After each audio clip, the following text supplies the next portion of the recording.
오늘도 하나님의 귀하신 말씀이 저와 여러분의 인생을 이끌어가기를 원합니다. 오늘은 시편 42편 그리고 뒤에 나와 있는 43편도 같은 시편입니다. 두 편의 시를 통해서 우리에게 말씀하시는 하나님의 음성을 듣기를 원합니다. 오늘 시편 기자는요, 내 영혼이 갈급하다고 좀 외치고 있습니다. 마치 목마른 사슴이 물을 찾는 것처럼 내가 지금 하나님을 찾고 있는데 내가 갈급하다고 외치고 있는 거죠. 때로 이 말씀은 어떤 뜻이냐면요, 하나님이 지금 내 앞에 안 계시는 것 같습니다, 이런 뜻입니다. 하나님이 내 인생을 만드신 것도 알고, 시편 기자는 하나님이 누군지를 아는 사람입니다.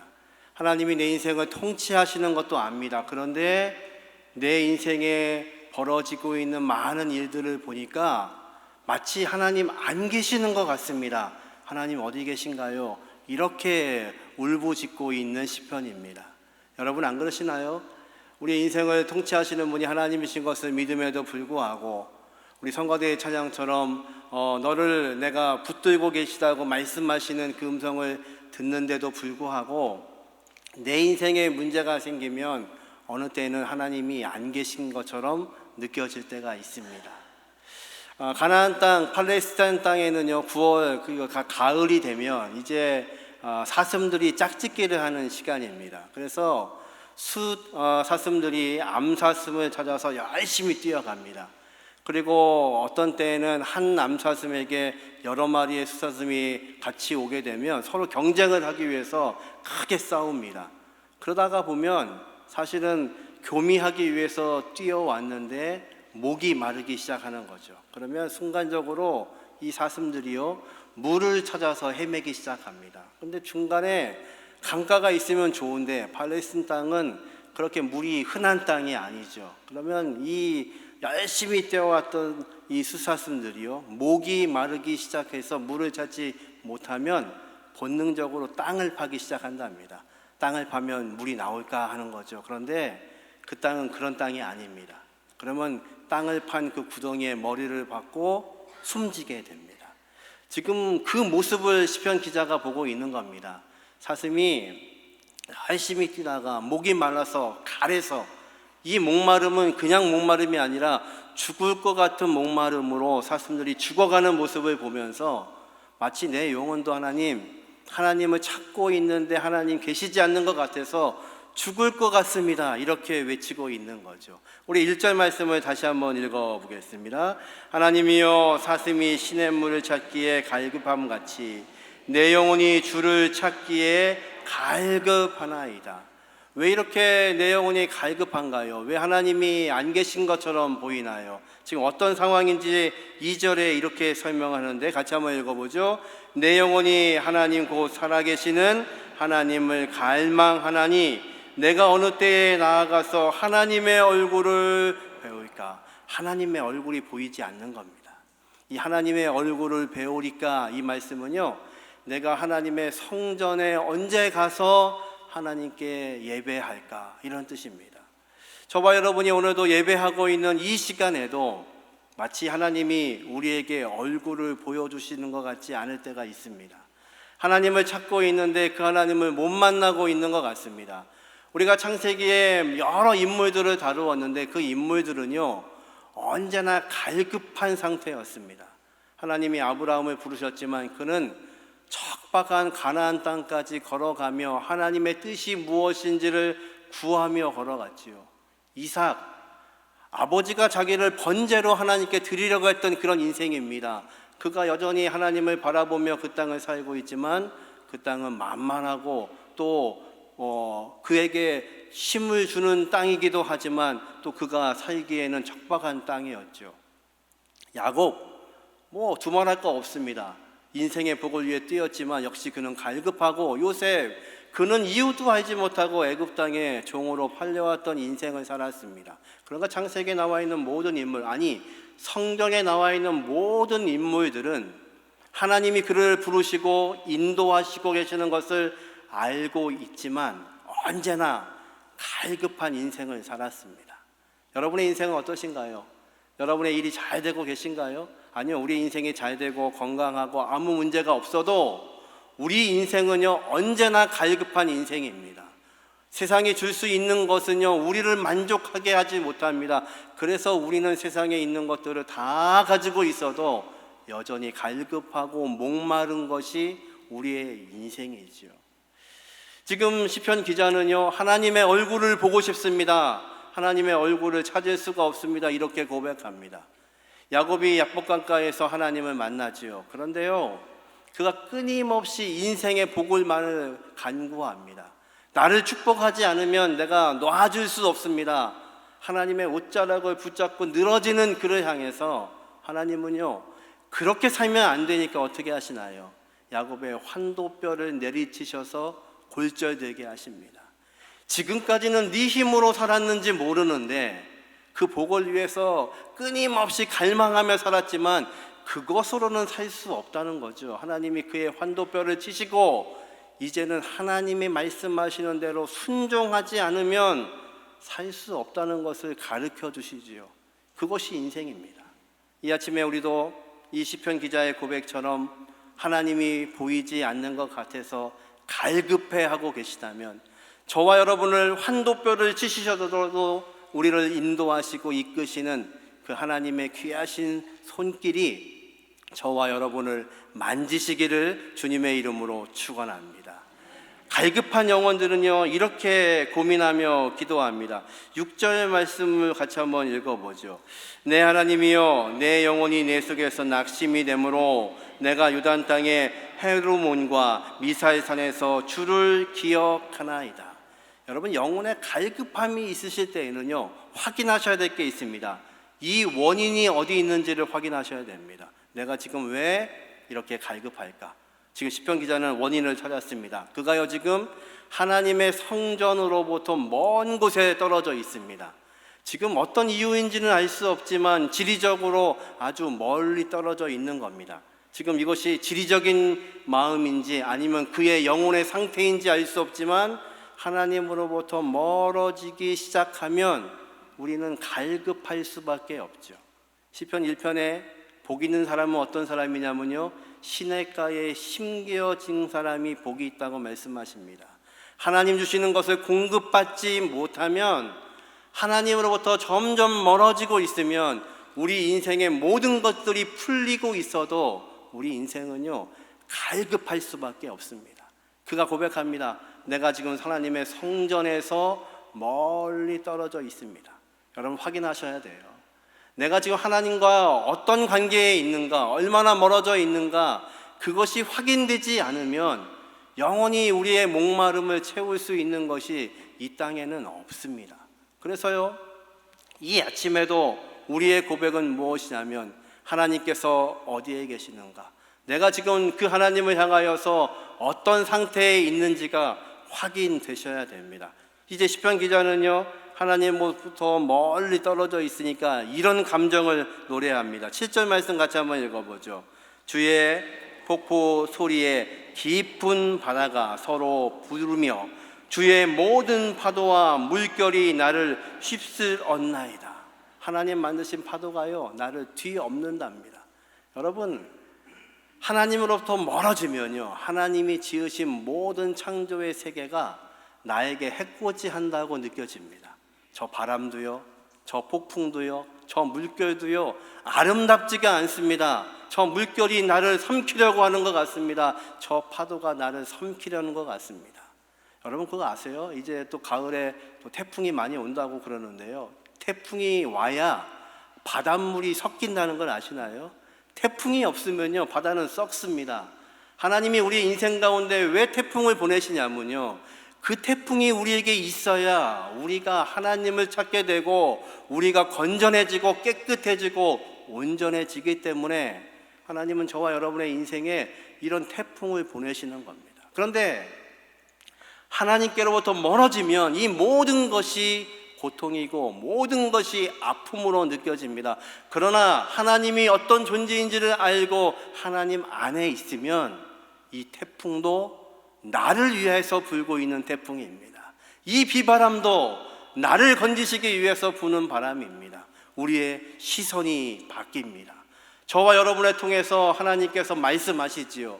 그런데 왜 우리는요 이런 믿음이 안 생기는 걸까요? 이 시편 기자는요 하나님이 어떤 분인지를 분명히 알고 있습니다. 저와 여러분도 그 하나님이 어떤 분인지 분명히 알고 있습니다. 그런데 왜 우리에겐 이 믿음이 없을까요?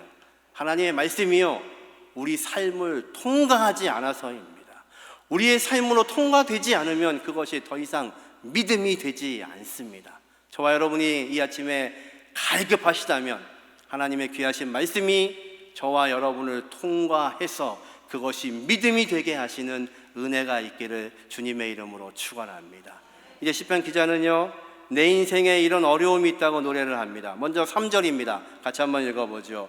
사람들이 종이 내게 하는 말이 내 하나님이 어디 있느냐 하오니 내 눈물이 주야로 내 음식이 되었도다. 안 그래도 지금 이 어려움 때문에 하나님 안 계신 것 같다는 생각으로 기도하고 있는데 누가 알아보냐면요 하나님을 모르는 사람들이 나에게 말하는 겁니다. 야, 너 예수 믿는다며, 너 하나님 믿는다며, 그런데 네 인생에 지금 벌어지고 있는 그 어려움들은 왜 그래? 니네 하나님 안 계신가 보다. 그 얘기를 듣는데요 마음이 상하는 겁니다. 나도 지금 그런 것 같아서 지금 걱정하고 있는데 예수를 모르는 사람들이 나를 보면서 그렇게 얘기하는 거죠.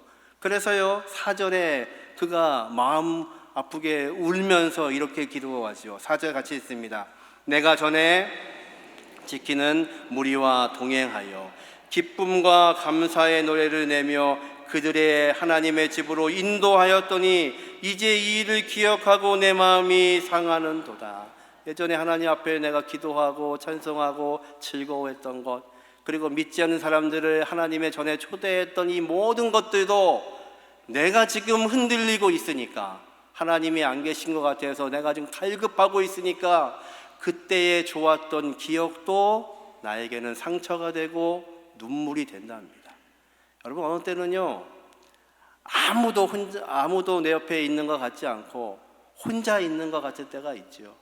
하나님이 노아에게요 방주를 지라고 명령하십니다. 노아는요 그의 가족과 함께 120년 동안 이 노아의 방주를 짓기 시작합니다. 여러분, 당시의 사람들이요 노아를 보면서 무슨 생각을 했을까요? 저런 정신 나간 사람이 있나? 인생을 어떻게 저렇게 낭비하나? 저 산 위에다가 큰 배를 짓는다니. 그리고 뭐라고 하냐면 이 배에 타야 구원받을 수 있답니다. 그러니 얼마나 조롱거리가 되었을까요? 그 가까이 했던 모든 사람들이 떠나가는 시간입니다. 그리고 조롱합니다. 여러분, 그러나 우리 하나님은요 저와 여러분에게 말씀하신 그 약속을, 언약을 반드시 지키시는 하나님이십니다. 노아는요 그 순간에도 누구를 바라보냐면 소망 되시는 하나님을 바라보기에 그 시간을 견딜 수 있었습니다. 시편 기자는 또 이렇게 고백합니다. 9절 말씀 같이 한번 읽어보죠. 내 반석이신 하나님께 말하기를 어찌하여 나를 잊으셨나이까? 내가 어찌하여 원수의 압제로 말미암아 슬프게 다니나이까 하리로다. 하나님이 내 반석이신 것을 믿습니다. 그렇게 말씀하셨으니까요. 그런데요 하나님이 반석이시라면 내가 지금 왜 이렇게 무너지는 겁니까? 나의 삶의 일터가 무너지고 환경이 무너지고 자녀들이 무너지는 것, 이거 모순 아닙니까? 하나님이 반석이시라면서요. 지금 시편 기자가 그렇게 외치는 겁니다. 예수님은 제 아들을 12명을 삼으시죠. 그 중에 베드로, 그의 이름을 바꾸십니다. 원래 이름은요 시몬입니다. 그런데 장차 너를 개바 반석이 되게 하리라 주님이 말씀하시죠. 그런데 공생애 동안에 예수님은요 그 베드로라는 이름을 별로 사용하지 않으십니다. 시몬아 시몬아. 왜요? 아직 베드로가 아닙니다. 뭐라고 하시나요? 장차 네가 개바 반석이 되리라. 지금은 연약해서 네가 말하는 것을 지키지 못하고, 네가 연약해서 십자가 앞에서 도망갈 수밖에 없고 부인할 수밖에 없는 것이 너의 모습이다. 그런데 너를 통해서 내가 장차 반석, 베드로 반석이 되게 하리라. 그것이 주님의 약속이셨습니다. 여러분, 저와 여러분의 인생을요 우리는 알지 못합니다. 그런데 하나님은요 우리의 인생의 마지막을 아시는 분이십니다. 믿으시나요?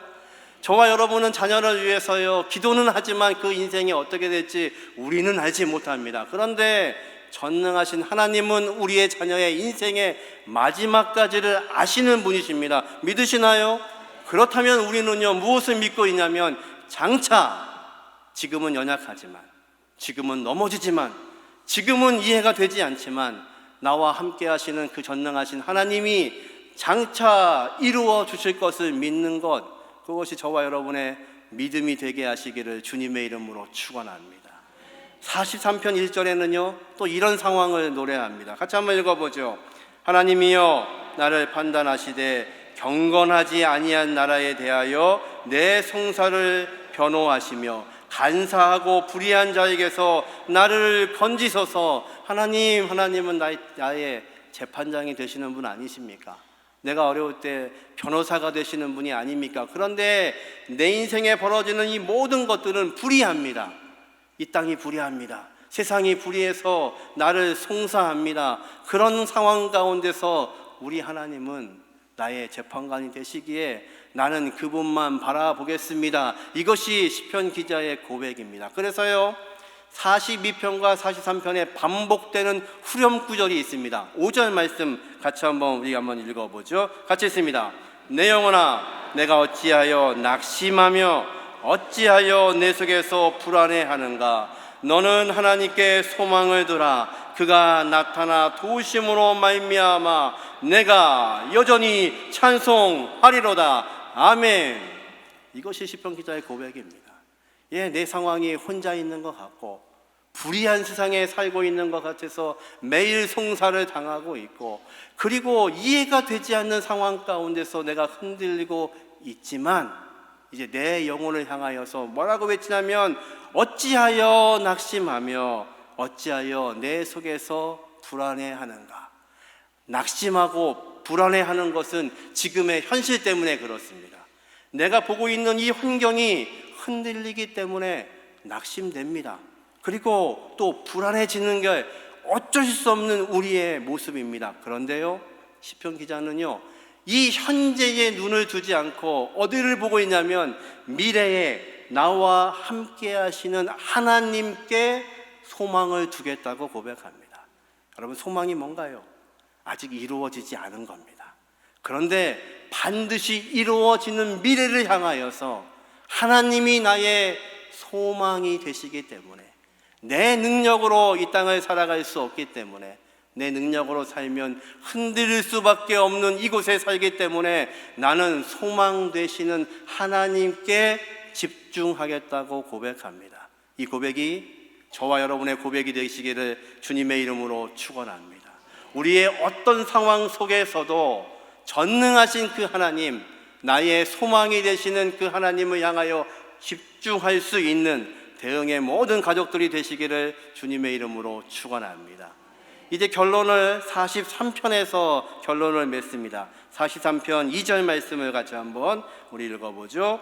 주는 나의 힘이 되신 하나님이시거늘 어찌하여 나를 버리셨나이까. 내가 어찌하여 원수의 억압으로 말미암아 슬프게 다니나이까. 하나님 아직도 슬픕니다. 이 이야기가 아니라 앞에 있는 이야기가 방점입니다.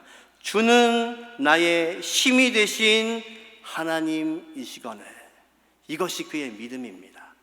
여전히 흔들리는 세상 가운데 살고 있고, 여전히 오늘도 갈급한 심령 가운데 하나님을 찾고 있지만, 우리의 믿음은 무엇이냐면 나의 힘이 되시는 분이 하나님이십니다. 그 하나님이 저와 여러분을 장중에 붙드시는 은혜가 있기를 주님의 이름으로 축원합니다. 그러면 우리는요 이렇게 노래할 수 있습니다. 3절 말씀, 43편 3절 같이 읽습니다. 주의 빛과 주의 진리를 보내시어 나를 인도하시고 주의 거룩한 산과 주께서 계시는 곳에 이르게 하소서. 아멘. 지금 갈급한 원인이 무엇이었나요? 하나님으로부터 멀리 떨어져 있는 겁니다. 하나님의 성소로부터 멀리 떨어져 있다는 것을 알았습니다. 그런데 기도가 바뀝니다. 하나님의 빛과 하나님의 진리를 하나님이 보내셔서 나를 인도해 가십니다. 여러분, 저와 여러분이 오늘 아침에 일어나서 양치질을 하고 씻으시고 자동차 킬에 키를 들려서 운전해서 예배당에 오신 줄로 아시죠? 아니요. 오늘 본문에 보니까요, 우리를 이끄신 분이 누구시라고요? 하나님이십니다. 주님께 내가 계시는 곳으로 나를 이끌어 주소서. 누가 인도하셨냐면 전능하신 하나님이 저와 여러분을 이끌어 주시는 분이십니다. 이것이 믿음입니다. 오늘도 하나님, 내가 갈급합니다. 갈급한 심령 가운데 하나님이 안 계시는 것처럼 느껴집니다. 그런데 내가 하나님 앞에 예배하러 나왔습니다. 그런데 알고 보니 이것이 내가 힘으로 나온 것이 아니라 하나님이 나를 인도하셨습니다. 그래서 나의 기도는 바뀝니다. 하나님을 내가 찬양하겠습니다. 초대 교부였던 토마스 아퀴나스가요, 어느 날 금식을 선포하고 모든 일들을 내려놓고 기도굴에 들어갑니다. 그래서 많은 제자들이 우리 선생님한테 어떤 큰 기도의 제목이 생겼나 보다, 우리한테는 말씀하지 못하지만 건강에 이상이 생겼나, 아니면 문제가 있으신가 알지 못하지만 우리도 기도하자. 이렇게 긴 시간 같이 기도했습니다. 시간이 긴 후에 그 굴에서 나온 이 선생님을 향하여서 제자들이 묻지요. 선생님, 어떤 기도 제목 때문에 이렇게 길게 오래 간절하게 기도하셨습니까? 하나님께 무엇을 달라고 요청하셨습니까? 그랬더니요, 이 선생님이 그 외칩니다. 아니, 아무것도 구하지 않았는데, 나는 하나님이 나와 함께 하시는 것 그것만으로도 족하는데, 내가 구할 수 있는 건 다른 게 아니라 하나님 당신을 나에게 채워 주옵소서. 내가 할 수 있는 기도는 그거 하나인데. 여러분, 기도는요, 우리 삶에 있는 이 문제들을 해결해 달라고 하는 것이 기도가 아니라 하나님이 내 안에 들어와 주십시오. 하나님 한 분만 내가 바라볼 수 있게 도와주십시오. 그러면 이 상황이 벌어지고 있는 모든 문제를 통치하시는 분이 이 문제는 해결하실 거니까 나는 그거 바라보지 않고 오직 소망 되시는 하나님만 바라보겠습니다. 이것이 저와 여러분의 간절한 기도의 제목이 되게 하시기를 주님의 이름으로 축원합니다. 그래서 우리는 예배 시간에 찬양하는 겁니다. 찬양할 수 있어서 찬양하는 것이 아닙니다. 하나님 앞에 있기 때문에 찬양하는 겁니다. 말씀을 들을 수 있는 힘이 있기 때문에 듣는 것이 아닙니다. 하나님이 말씀하시기 때문에 듣는 겁니다. 그리고 여전히 우리는 그 하나님 앞에 무릎을 꿇는 겁니다. 그러면요, 우리에게 어떤 일이 벌어지나요? 마지막 4절 같이 읽고 마치겠습니다. 같이 읽습니다. 그런즉 내가 하나님의 제단에 나아가 나의 큰 기쁨에 하나님께 이르리이다. 하나님이여, 나의 하나님이여, 내가 수금으로 주를 찬양하리이다. 아멘. 우리의 찬양 받으시기에 합당하신 우리 하나님은요, 저와 여러분을 통치하시는 전능하신 하나님입니다. 갈급하시다면 그 하나님께 가까이 나오셔야 됩니다. 그러면 그 하나님이 자신을 우리에게 채워주십니다. 그리고 그것으로, 그 능력으로 이 한 주도 또 새로운 한 달도 살아가게 하시는 놀라우신 은혜가 저와 여러분의 은혜가 되게 하시기를 주님의 이름으로 축원합니다.